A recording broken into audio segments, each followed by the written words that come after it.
Universidade de Aruba desde que ela abre suporta a financiar para grande parte para o governo de Aruba. Esta depende também do Colégio Health e a soma de inscrição que cada estudante tem que contribuir com ele.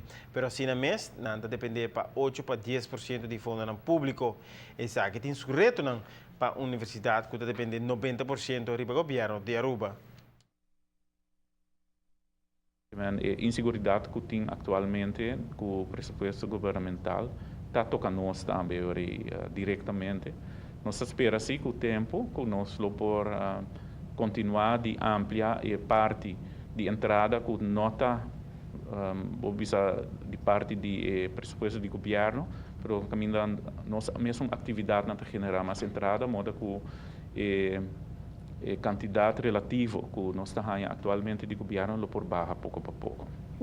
A Universidade de Aruba atualmente traz uma suma de 12 milhões de florins, de qual 1 milhão também foi o pressuposto do governo.